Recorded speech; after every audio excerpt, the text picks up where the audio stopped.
Hey there, sales champions, and welcome back to the channel. This is Blackwoods Academy's sales tip of the day. What we're going to be looking into is how to stop letting rejection get in the way of closing those calls and how to, stop letting it hold you back. Let's be real and just to be honest. We've talked about this in a previous mindset video that I did as well. Rejection is going to be the biggest hurdle in your sales. It's going to be something that you're going to deal with whether you're a seasoned pro or completely new. Every seasoned salesman knows that you're going to hit those wave of no's, those freezing cold times, cold streaks, whatever you want to call them. They're going to come and they can hurt. They can definitely shake your confidence and make you question, is the script right? Am I bringing out the value? Or am I handling the objections wrong? Like, is it me and just, or is it them? Is it the wrong call? Is it, you start questioning everything. And here's the real reason. Rejection isn't a failure. It's just part of the process. And of course, if you have a lot of them going, you don't want to take them personally. And this just goes with anything in life. If you start getting rejected, failing something in life, you need to look at it as a learning process and, yeah, stepping stone to becoming better. So if you can learn to embrace it, it will only make you a better salesperson, but also it will help you become resilient person, like just overall. I started my first cold calling job was at a bank where I called people in the evenings to discuss their finances and their savings and investment opportunities. And it was calling people at 7 in the evening or 8 in the evening when they're having dinner, they're watching a movie with their loved ones. And you can imagine how many no's or why are you calling me this time or oh my God, like there was plenty of them. And especially when you were new and you didn't know how to do it. So definitely there where there was a lot of numbers game, just call enough of them and you'll hit. But it also taught me a lot about just dealing with rejection, that you don't take it personally, that it has nothing to do with you. Usually it's the person that you're dealing with. They're having a bad day. They're not just interested at all. Like they're just not in the market, but that has nothing to do with you. So I'm going to show you in this video how to overcome the fear of rejection, how we're going to turn this into your greatest strength. So let's just dive right into it. So why do we fear rejection? Well, look, there's a lot of psychology in this. There's a lot of evolutionary psychology that you can look into how why we fear rejection. And first of all, let's just understand that rejection, it feels bad. Nobody likes being rejected, but you can learn to deal with it. And it's not about just losing the sale. It's like, there are psychology studies that show that rejection to trigger some of the same parts as physical pain. And, look, if you've ever been in, dating someone that you really liked or whatever it is, going for a job that you really hope, and when you get that rejection, it actually can hurt. It can physically hurt. And you need to learn to deal with those things. And we learn as people, we learn and grow. And that's what this channel is all about. It's about growing in your sales career, but in the process, you're also going to become just a more resilient and stronger person. And why does it hurt? Why did it? Well, there are a couple of things. There's the, self-worth. We're tying the rejection to our value, which makes it feel personal. Like when a client says no, you think, oh, it must be me. I'm the idiot. It's my fault. And then personal accountability is good, but and not if it becomes a detriment to your learning process or growing. But you take it personally, and you shouldn't. It usually has nothing to do with you. It's the uncertainty with it, exactly what we're talking about. It gives you, that creates the doubt about our abilities, whether we're doing things right, the sales script, the sales call list. We start blaming things around us, and we get into this negative space. And humans are born with a negativity bias. We focus more on the losses than we do the wins. This is why somebody can remind you of like a greatest win when you were a kid, and you go, "Oh yeah, yeah, yeah, I remember that." But then you have those nights where it just comes up in your mind that, oh my God, that embarrassing thing I did back there, or oh my God, when I went and talked to that person and they just totally ignored me and everyone saw it. Like even 20 years, 30 years later, it can still haunt you. And it's the same thing here. Just our brain is turned into like we want to find the negative, and it's just a survival mechanism. It was more important for us to remember that the red berries gave us stomach cramp than that the blueberries taste really good. And the reason for that was because, well, we were in the jungle. If you ate a red berry and your stomach hurt, you couldn't run away from the lion. So you had to remember it. It was survival. But we're not in this world anymore. And but this, still comes with us. Evolution hasn't quite caught up with where we are today. So understanding this will help you reframe and how you see rejection. That it's not about you and it's just part of the process. And like I said, it's a part of sales. If you want to do sales, and it's one of the best jobs you can find, it will pay you a lot of money, it can give you a lot of freedom, and it can boost your confidence, boost your social skills. It can have a ripple effect through your life, and it doesn't reflect on your self-worth. And the pros, how to move up past it. So and so will you. You will learn how to do it as well, but it will take you a little time, and we will look into also how to do it here, of course. So let's look at the next chapter here. So let's reframe the rejections. That's one of the easiest way to do it. It's one of those things where, this is what the best salespeople do. They don't fear rejection. They know it's part of the game. And this isn't anything in life, like anything you try out. Look, when you started playing basketball, you weren't hitting every shot. You weren't hitting as many shots as you do now. But you had to look at it less like I'm learning, I'm training, I'm practicing. So, like I say, the best salespeople, they know they don't fear rejection. They learn from it, and they know that every no is a chance to improve your skills and refine your approach. And look, someone might object to my approach on training new people. I always tell them, like, read the script, learn the product, research the prospect, like, do your homework.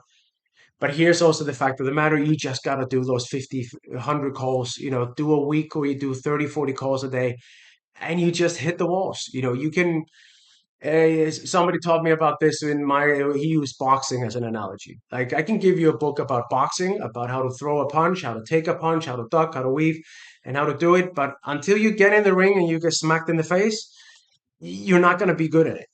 So it's the same thing here with the sales.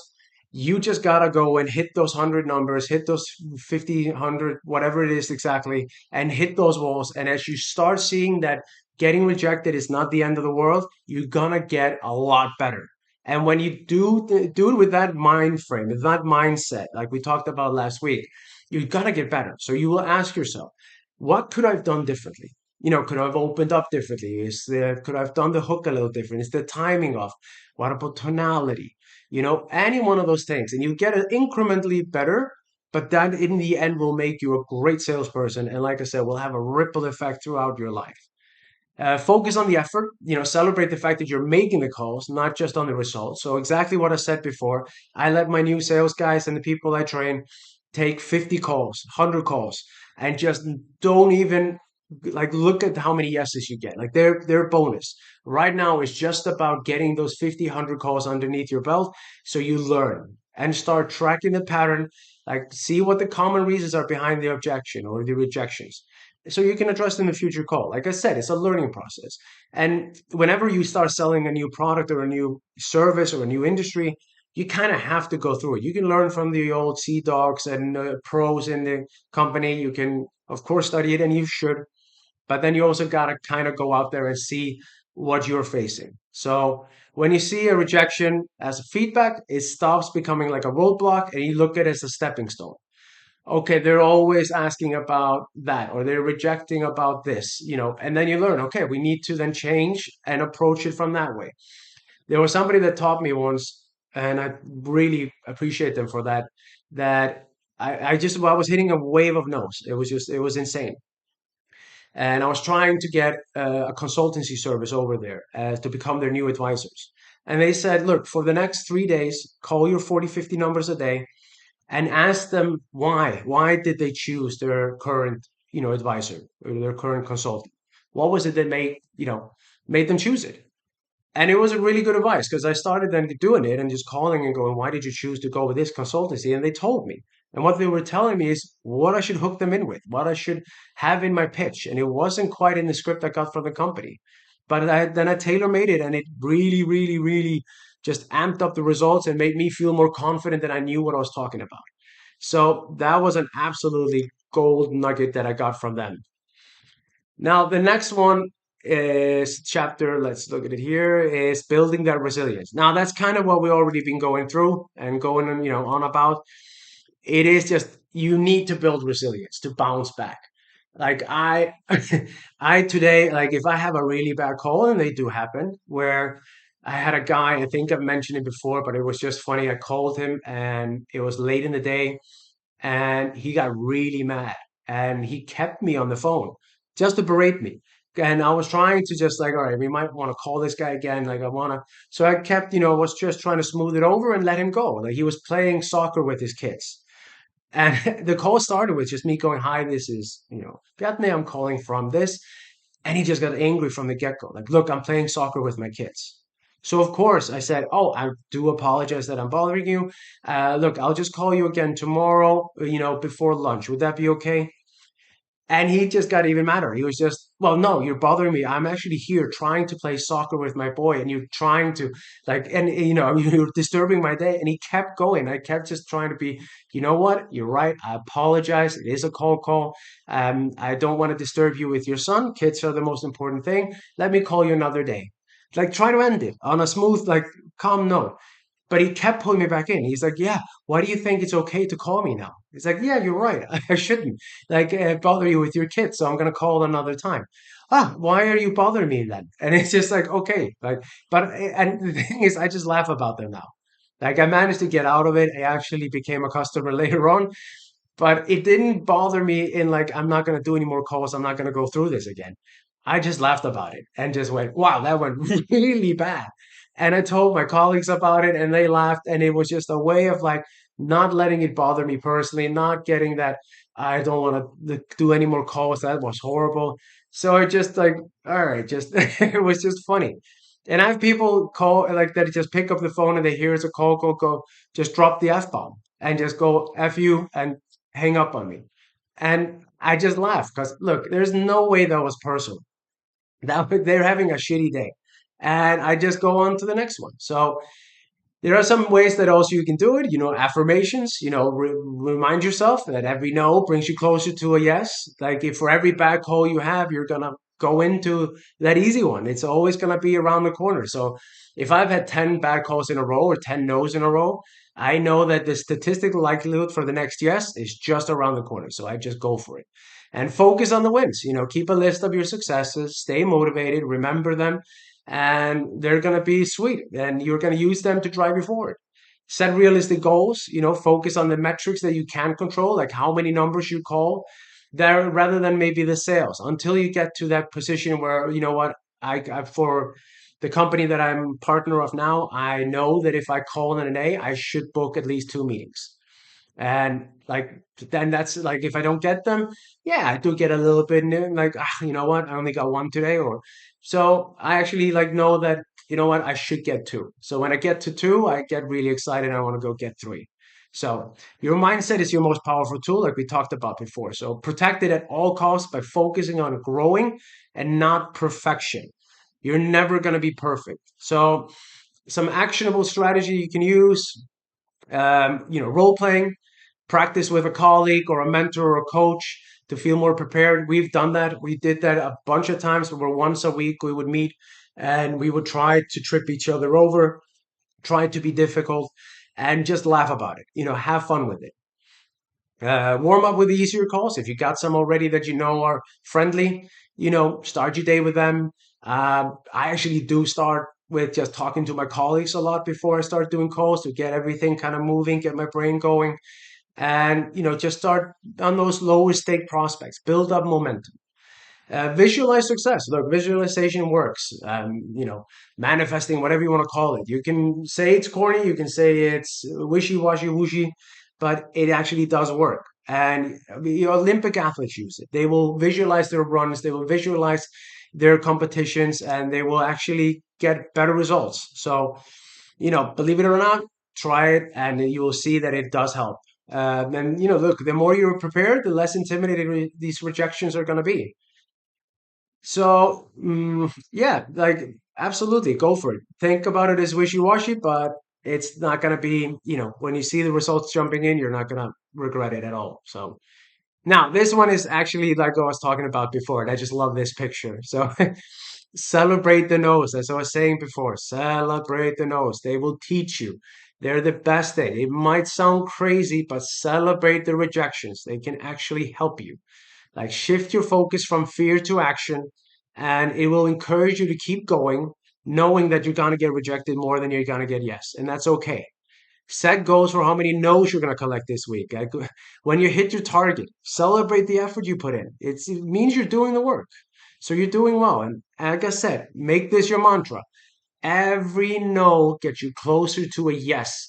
Make it a game, and you'll see that these rejections are in a whole new light. You see them differently. Like, I do what's it called? Of course, track my calls. Track the rejections and the yes and all that, of course. And you should be too. And whenever I see that the no column is getting bigger, I review if something I can do better. But I also start thinking, you know what? There's a sale coming. Like, it's just around the corner. It's just with the statistics in it, it is gonna happen. So I will absolutely tell you, use that, reframe it. So to recap this video, rejection isn't personal. It's part of the process. Why it feels so bad is evolution. And, thank God it does feel bad. If you didn't feel anything, you'd be a sociopath. So that you feel rejection, it means that you're human. So, join the club. You know, I still, like, if I have a client on and it is going really well, everything is hitting, and then in the end, it's just like wrong timing. We just signed with a different consultancy or whatever it is. Of course, it still gets a little, you know, mm, that one was close. I really wanted that one. Like, of course, but then I think, you know what, next one, move on. Every no is a stepping stone to a yes. And I don't take these rejections personally anymore. And when I hit a cold streak, like everyone does, I just start reviewing what I'm doing and try a different approach, a different list, or different, sector or whatever it is. Reframe the rejections as a learning, opportunity to grow your skills, which they are. If you never fail, you never learn. I have a motto, and I told my fiance that this is going to be our family's motto. We never fail, we only learn. Build resilience with positive mindset. Celebrate your effort. Coach Wooden is one of the best basketball coaches ever. He never set the goal to win the championship, and he won, I think it was like 15 of them in 18 years. But he always just set the strategy, the work for, the work effort, and how they're going to do it. Because whether you set up the goal or the process, it's like, which one is more important? It's gonna be the process, because without the process you can't get to the goal of winning the championship. So you can put the championship as a goal, absolutely, but without the process you're not going to get there. So even if you didn't plan on winning the championship or becoming the best salesperson at your work, if you still put in the best process, it's inevitable that you're gonna win and you're gonna become better and you're gonna become the best salesperson at your company or whatever it is that you're trying to do. So use practical strategies like role playing, visualizing the success to reduce the fear. And remember, again, and I will beat this drum until the day I die, every no is a step closer to a yes. So I hope you enjoyed this video today. If this helped you and you see rejection in a little bit of a new light, hit the like button, subscribe, share, turn on the notification for more daily sales tips. And if you're ready to take your cold calling game to the next level, check out my Udemy course or my website. You can find them in the channel bio. And yeah, let's go crush those calls today. And remember, don't let rejection, hit you. Don't let it stop you. Just every no is another step to the next yes. So let's crush it today. Thank you for watching and see you tomorrow.